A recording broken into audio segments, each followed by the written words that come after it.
이제 하나님 말씀 보겠습니다. 하나님 말씀은 사무엘상 18장 17절에서 30절까지 말씀인데요. 17절 한 절 말씀만 제가 봉독합니다. 사울이 다윗에게 이르되 내 맏딸 메랍을 내게 아내로 주리니 오직 너는 나를 위하여 용기를 내어 여호와의 싸움을 싸우라 하니 이는 그가 생각하기를 내 손을 그에게 대지 않고 블레셋 사람들의 손을 그에게 대게 하리라 함이라. 아멘.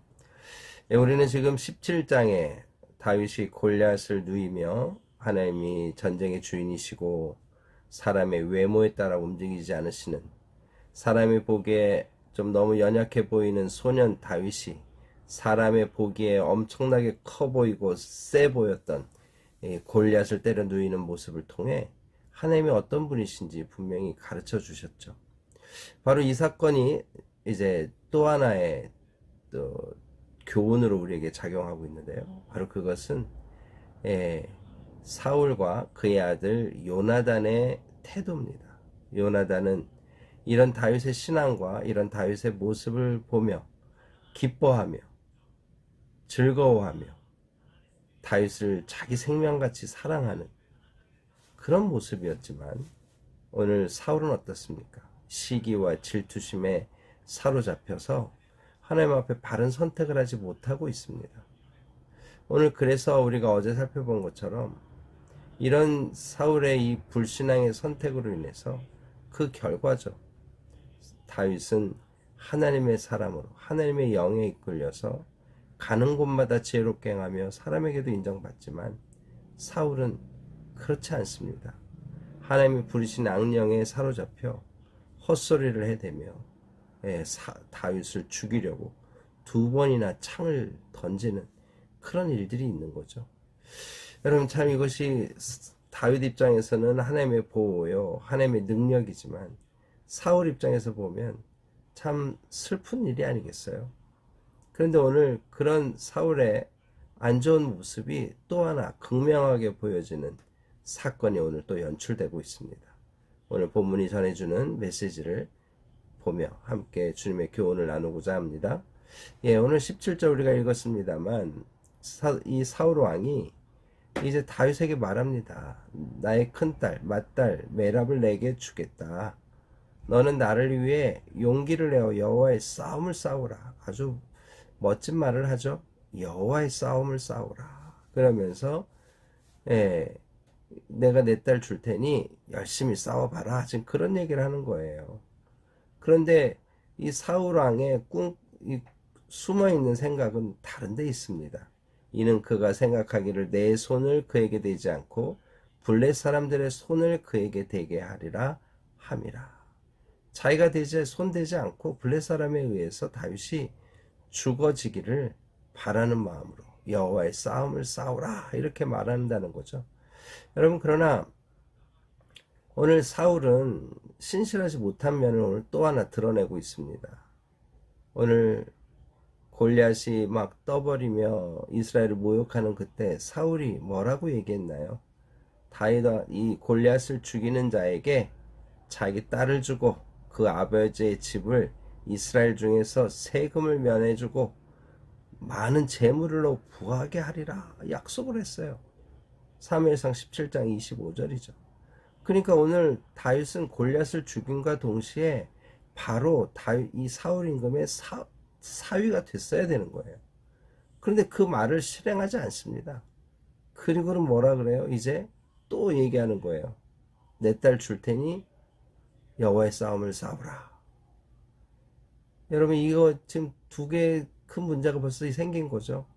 자기가 한 말을 지키지 않은 것이요, 또 한 가지는 다윗을 죽이려고 지금 다윗에게 미끼를 던지는 겁니다. 너 사유되고 싶으냐? 여호와의 싸움을 싸워라. 여러분, 이게 좀 말이 안 되는 거죠. 한번 생각해 보십시오. 여러분, 다윗이 정말 승승장구 계속해서 승리를 했다고 합시다. 메랍에게 장가 들었다고 해요. 그런데 블레셋과의 싸움에서 졌어요. 죽어요. 여러분, 그렇게 되면 자기 딸이 어떻게 되나요? 과부로 사는 거예요. 그런데 그런 거는 생각하지 않아요. 그냥 다윗을 죽이려고 지금 이 메랍만 아니라 미갈까지 동원되고 있다는 걸 우리는 지금 알고 있죠. 예. 오늘 사울은 왕관 심령이 돼서 지금 자기 딸의 불행에 대해서는 생각하지 않는 거예요. 당장 다윗이 죽으면 좋겠다는 것만 생각하는 거죠. 여러분, 이렇게 됐는데 다윗의 태도가 또 너무 성숙한 겁니다. 다윗이 뭐라고 얘기합니까? 내가 누구며 이스라엘 중에 내 친속이나 내 아버지의 집이 무엇이기에 내가 왕의 사위가 되겠습니까? 나는 왕의 사위가 될 만한 집안이 아닙니다. 겸손하게 나오는 거예요.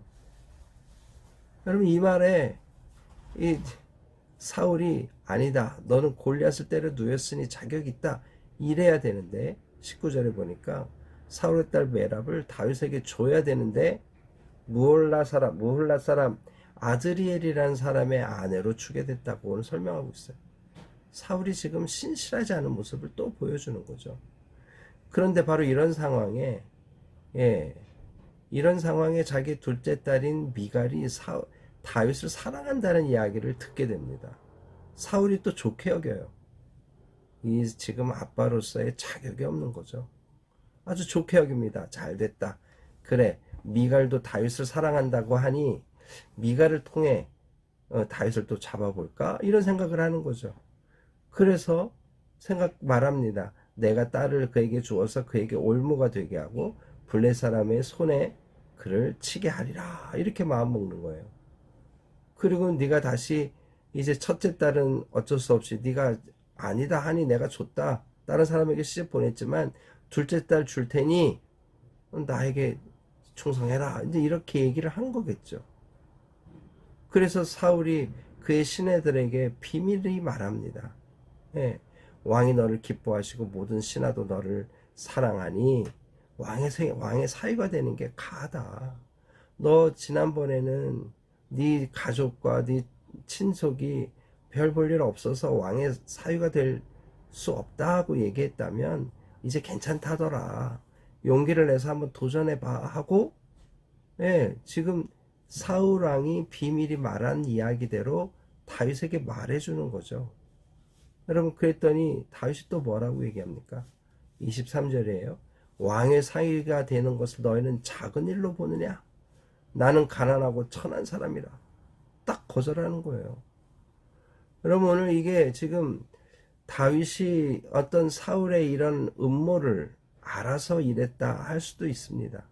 그러나 다윗 입장에서는 지금 겸손하게 말하는 거예요. 우리의 가족, 우리의 가문은 왕의 사돈이 될 수 없다. 우리는 그냥 가난하고 천하다 하고 자기를 낮추는 겁니다. 여러분, 그러니까 이 말을 듣고 신하들이 사울에게 또 그대로 이야기합니다. 그랬더니 사울이 아이고 참말로 내 이 계략에 빠져들지 않는구나 라고 생각하고는 구체적으로 이제 이 아내를 얻게 되는 남편이 아내의 몸값으로 내야 되는 어떤 빅물을 오늘 말하고 있는 거예요. 나는 돈을 요구하지 않는다 하면서 뭘 요구합니까? 왕의 원수의 보복으로 블레 사람의 포피 100개를 원하신다. 좀 끔찍하죠. 이게 참 끔찍한 일입니다. 그런데 중요한 건 뭐예요? 블레 사람 100명 죽여서 그 증거를 가져와라. 그러면 내가 너를 사유로 기꺼이 맡겠다. 이 신혼 혼인의 지참금으로 내가 이것을 받겠다. 그렇게 얘기하는 거예요. 그런데 또 여기에 꿍꿍이는 뭡니까? 사울의 생각에 다윗을 블레 사람의 손에 죽게 하리라. 100명과 싸우다 보면 다윗이 죽을 수도 있지, 이렇게 생각했던 거죠. 그런데 이 말이 사울의 이 말이 신하들을 통해 다윗에게 전달되는 거예요. 근데 다윗이 이제 이 말을 들으니까 어때요? 뭐 이런저런 재정적인 압박이 아니라 그냥 사람 죽여서 블레 사람 죽여서 100명의 어떤 포피를 가져다 드리면 된다 하는 말에 힘을 얻은 겁니다. 그래서 어떻게 해요? 결혼한 날이 차기 전에 자기 부하들과 함께 가서 블레 사람들을 200명이나 죽이고 포피 200개를 가지고 온 거예요. 그래서 왕의 사위가 되고자 한다고 예, 빅물을 갖다 바친 거죠. 그랬더니 이 사울이 어쩔 수 없죠. 이제 그의 딸 미갈을 다윗에게 아내로 주었다. 이렇게 되는 거예요. 여러분 이야기가 좀 재미있습니까? 그런데 바로 이런 상황에서 사울의 마음이 어떻겠어요? 이거 다윗을 죽이려고 이렇게까지 꾀를 썼는데 다윗이 멀쩡하게 살아서 100개가 아닌 200개의 포피를 자기에게 갖다 바치고 이거 지금 뭔가 지금 안 되는 거죠, 일이. 그러니까 28절이에요. 여호와께서 다윗과 함께 계심을 사울이 보고 알았고, 이 알았단 말이 의미가 있죠. 야, 이거 내 인간의 술수와 꾀로는 안 되는구나. 하나님이 함께 계시는 저 다윗은 야, 내가 상대할 사람이 아니다. 이런 걸 깨달은 거죠. 그런데 더 마음 아픈 건 뭡니까? 자기를 괴롭히는 건 사울의 딸 미갈도 그를 사랑함으로. 네. 이 철없는 딸은 다윗에게 폭 빠져 있는 거예요. 그러면 어떻게 해야 됩니까? 여러분 사울 입장에서 보면 답답하기 그지없는 거죠. 그런데 사울은 이런 답답함을 하나님께 풀 마음이 없어요. 사울이 다윗을 더욱더욱 두려워하여 평생의 다윗의 대적이 되니라. 하나님과 함께해서 자기가 다윗을 어떻게 할 수 없는데도 불구하고 그냥 하나님을 인정하고 믿음 안에서 다윗을 그냥 자기의 좋은 신하로 자기의 좋은 사위로 그를 대우해 주면 자기도 여생이 편했을 텐데 그는 그렇게 못하는 겁니다. 더욱더욱 두려워하여 평생의 대적이 되는 길을 선택하는 거예요. 그런데 다윗의 인생은 어떻습니까? 30절이에요. 블레 사람들의 방백들이 싸러 나오면 그들이 나올 때마다 다윗이 사울의 모든 신하보다 더 지혜롭게 행하며 이에 그의 이름이 심히 존귀하게 되니라. 하나님이 그를 존귀하게 높이시고 있는 거죠.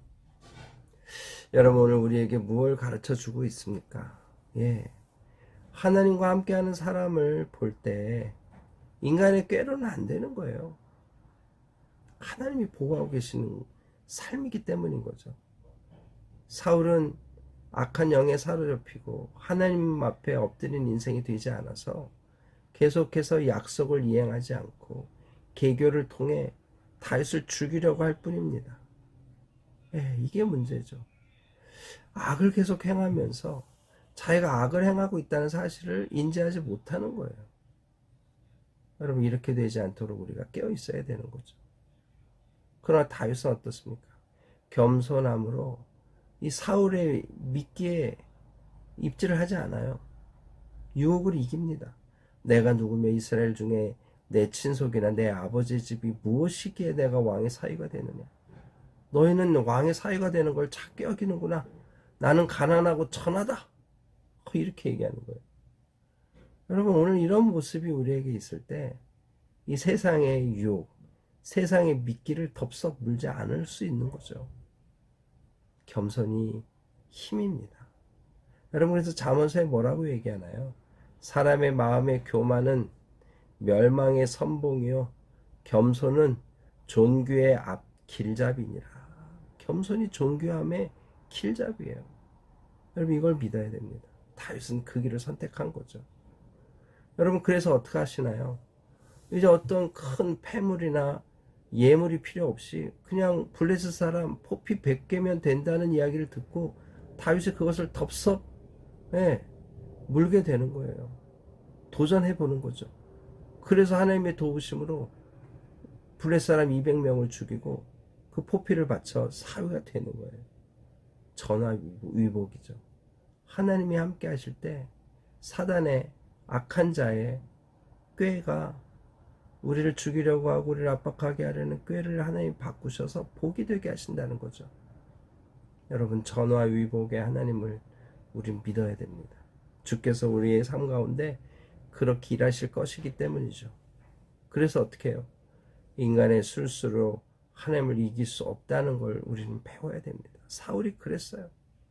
다윗이 어땠습니까? 블레셋 사람들이 나올 때마다 지혜롭게 행해서 이스라엘 모든 사람들의 마음이 그를 심히 존귀하게 여기게 된 거예요. 여러분 오늘도 우리의 삶이 이런 다윗의 모습이 되기를 원합니다. 사울같이 되지 않기를 원합니다. 이런 믿음으로 오늘 하루 또 우리의 남은 삶을 힘있게 살아가는 우리 모두가 되기를 주님의 이름으로 축복합니다. 다 같이 기도하겠습니다.